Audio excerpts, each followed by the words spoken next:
बंदर और उसकी पूंछ।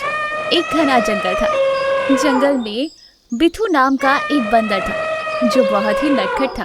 बिथू को अपनी पूंछ पर बहुत घमंड था। वो हमेशा अपनी पूंछ को देखकर खुश होता था और दूसरों का मजाक उड़ाता था।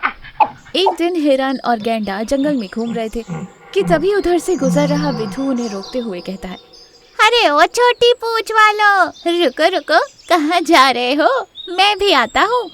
ये सुनकर गैंडे को बहुत गुस्सा आता है और वो कहता है, अरे ओ बिथू, छोटी पूंछ किसको बोल रहा है रे? अरे गैंडा भाई, गुस्सा क्यों होते हो? मुझे पता है, गधे को गधा कहो तो गुस्सा आता है, वैसे ही छोटी पूंछ वाले को छोटी पूंछ वाला कहो तो गुस्सा आता है। बस अब बहुत हो गया। अरे अरे, गुस्सा क्यों होते हो? मैं तो मजाक कर रहा था। चलो छोड़ो ये सब। ये बताओ तुम लोग कहाँ जा रहे हो? हम बस यूं ही घूमने जा रहे हैं। तुम बताओ कहाँ जा रहे हो? मैं कुछ कहूँगा तो तुम लोग कहोगे कि मैं फेंक रहा हूँ। चलो कोई बात नहीं, हाँ तुमने पूछा है तो बता ही देता हूँ। वो क्या है ना, मैं ब्यूटी पार्लर जा रहा हूँ अपनी पूंछ का मसाज और फेशियल करवाने। क्या? पूंछ का फेशियल? हाँ, गर्मियों की वजह से मेरी पूंछ मुरझा सी गई है, इस पर सन टैन जम गया है और थोड़ा जाकर फेशियल और मसाज करा लूँगा तो और भी खूबसूरत हो जाएगी। वैसे हिरन, मैंने सुना है कि तुम्हारा बॉयफ्रेंड तुम्हें बिना मेकअप के देखकर बेहोश हो गया था। हाँ, बेचारा, कैसी हालत है अब उसकी।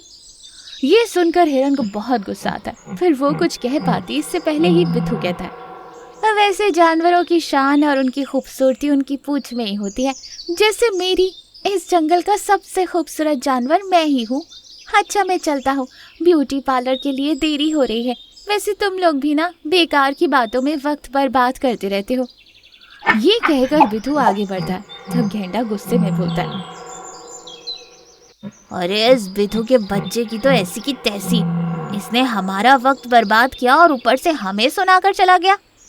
यूं गैंडा बोल ही रहा था कि तभी हिरन फूट फूट कर रो रही थी।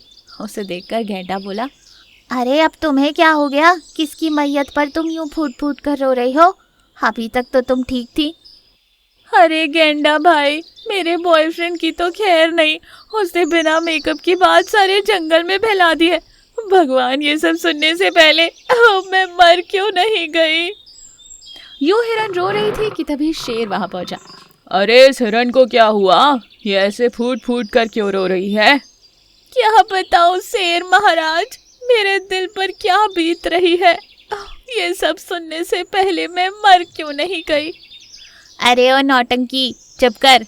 रो तो ऐसे रही है जैसे अपने आंसुओं से इस जंगल को ही डुबो देगी। अरे कोई मुझे भी तो बताओ कि हुआ क्या है। इस टेंशन के मारे तो मेरा सर ही फटा जा रहा है। गैंडा शेर को सारी बातें बताता है। ये सुनकर शेर जोर जोर से हंसने लगता है और खुद ही एकदम से फूट फूट कर रोने लगता है। गैंडा और हिरन ये सब कुछ देखकर बहुत हैरान हो जाते। उन्हें कुछ समझ नहीं आता। अरे अब आपको क्या हुआ? आप क्यों रो रहे हैं? शेर अपना रोना बंद करते हुए कहता है, अरे क्या बताऊं अपने दिल का हाल। देखो तुम ये बात किसी को मत कहना। उस बिथू के बच्चे ने मेरी पूंछ को लेकर भी बहुत मजाक उड़ाया। वो तीनों एक दूसरे को तसल्ली देते हुए वहां से चले जाते हैं। अगले दिन शेर जंगल में घूम रहा था कि तभी उसकी नजर एक पेड़ के नीचे बैठे बिथू पर पड़ी। तब शेर अपने मन में सोचने लगा, ओह यही मौका है, ये बिथू का बच्चा घोड़े बेचकर सो रहा है, मैं चुपके से इसकी पूंछ काट देता हूँ, तब आएगा मजा। ये सोचकर शेर चुपके से जाकर बिथू की पूंछ काट देता है और वहां से चला जाता है। जब बिथू की आंख खुलती है तो वो अपनी कटी हुई पूंछ को देखकर फूट फूट कर रोने लगता है। हाय मेरी पूंछ, किस कमबख्त ने मेरी पूंछ काट दी? किसकी इतनी हिम्मत हुई कि मेरी पूंछ से खिलवाड़ करे? अब मैं इस जंगल के जानवरों को कैसे मुंह दिखाऊंगा? हाँ भगवान, ये क्या हो गया?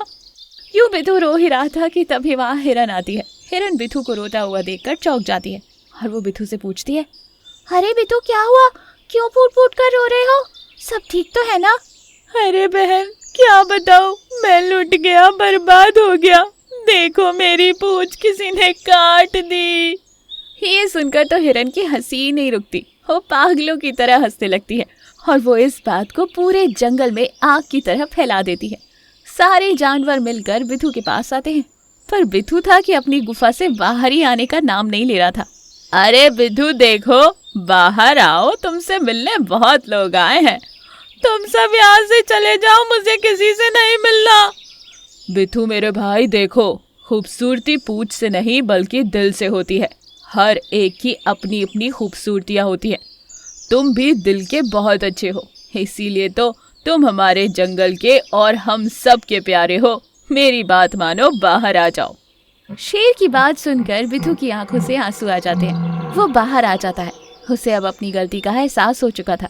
वो सारे जानवरों से माफी मांगता है और बिना पूछ के ही जंगल में सबके साथ अब मिलजुल कर रहता है।